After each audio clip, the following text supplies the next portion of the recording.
Udin dan teman-teman bermain di halaman rumah. Mereka bermain gerakan dasar memutar. Mereka juga bermain gerakan dasar menekuk. Gerakan dasar dapat dilakukan di halaman rumah. Keadaan halaman rumah perlu diperhatikan ketika bermain. Oleh karena itu, halaman rumah harus bersih dan tidak licin. Halaman rumah yang kotor harus dibersihkan.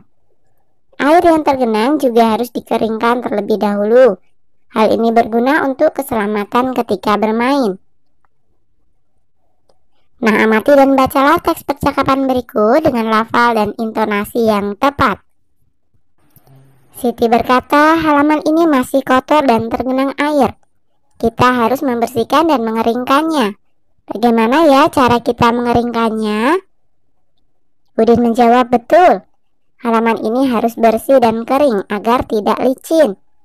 Bagaimana kalau kita gunakan alat pel karet untuk mengalirkan airnya? Ide yang bagus. Di mana kita mendapatkan alat pel karet? Siapa yang punya? Tanya Dayu. Di rumahku mungkin ada. Biar aku ambil sebentar ya, mudah-mudahan ada. Jawab Beni. Nah, apa isi percakapan Udin dan teman-teman?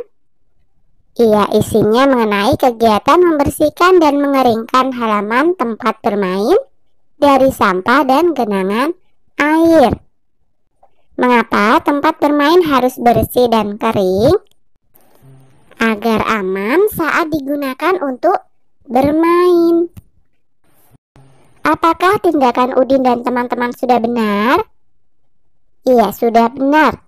Karena jika halaman tersebut bersih dan tidak licin, kegiatan bermain akan berjalan dengan aman dan nyaman. Bacalah kutipan percakapan Udin dan teman-teman berikut dengan benar. 1. Bagaimana ya cara kita mengeringkannya? 2. Bagaimana kalau kita gunakan alat pel karet untuk mengalirkan airnya? 3. Di mana kita mendapatkan alat pel karet? 4. Siapa yang punya? Nah, kalimat-kalimat di atas merupakan kalimat tanya. Kalimat tanya digunakan untuk menanyakan sesuatu. Di setiap akhir kalimat tanya selalu dibubuhkan tanda tanya. Kita dapat menggunakan kata siapa, di mana, dan bagaimana pada kalimat tanya.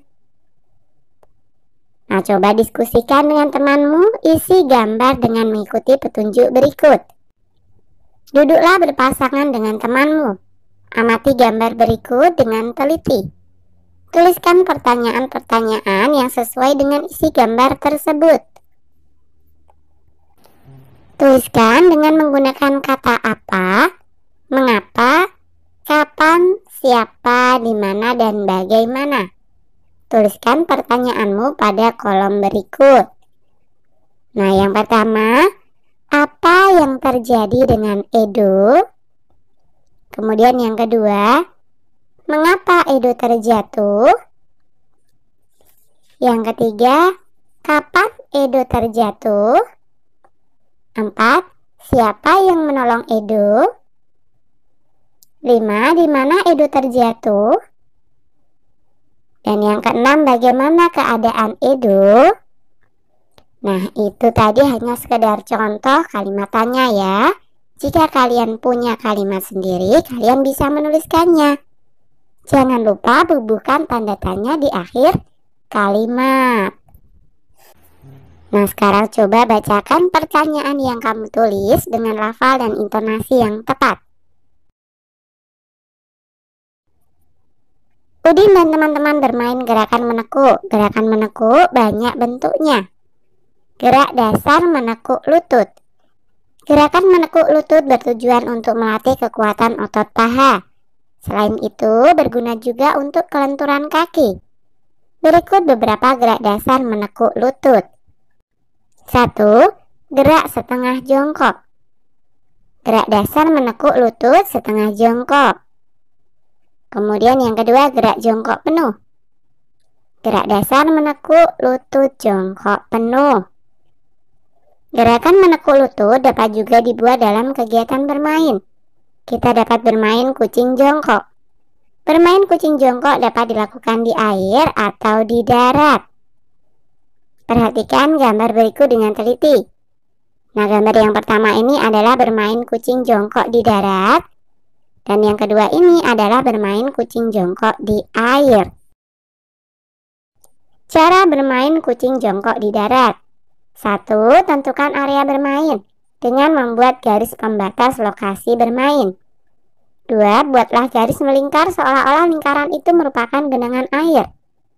3. Bagi temanmu menjadi beberapa kelompok.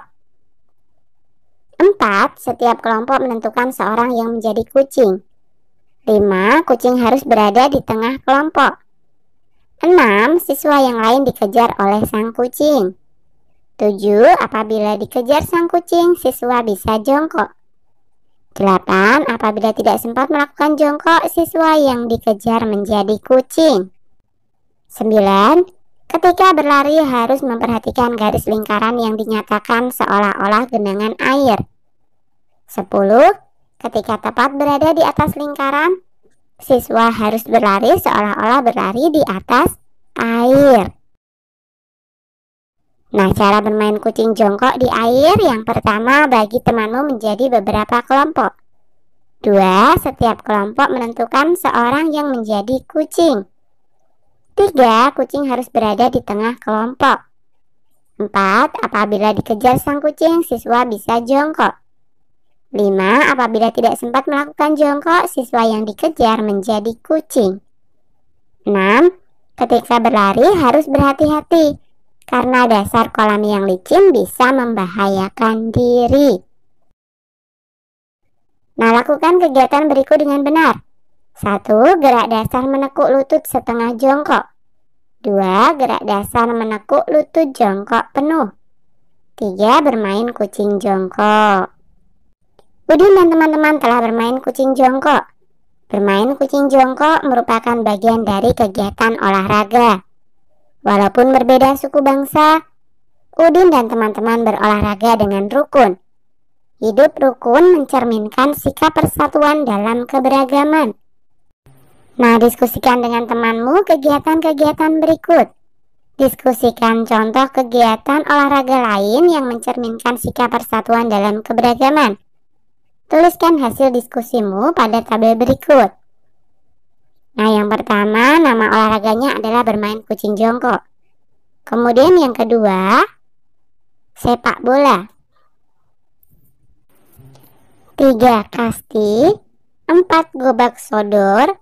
5. Basket. Dan yang keenam, voli. Nah, ceritakan salah satu olahraga yang pernah kamu lakukan bersama temanmu. Ceritakan dengan jujur di depan temanmu. Nah, ini misalkan saja ya. Aku dan teman-teman suka bermain sepak bola. Kami berbeda suku bangsa. Walaupun kami berbeda suku bangsa, kami tetap bermain bersama dan kompak. Kami juga saling mendukung dan tidak saling menyalahkan atau mengejek. Dengan sikap itu, kami dapat meraih kemenangan.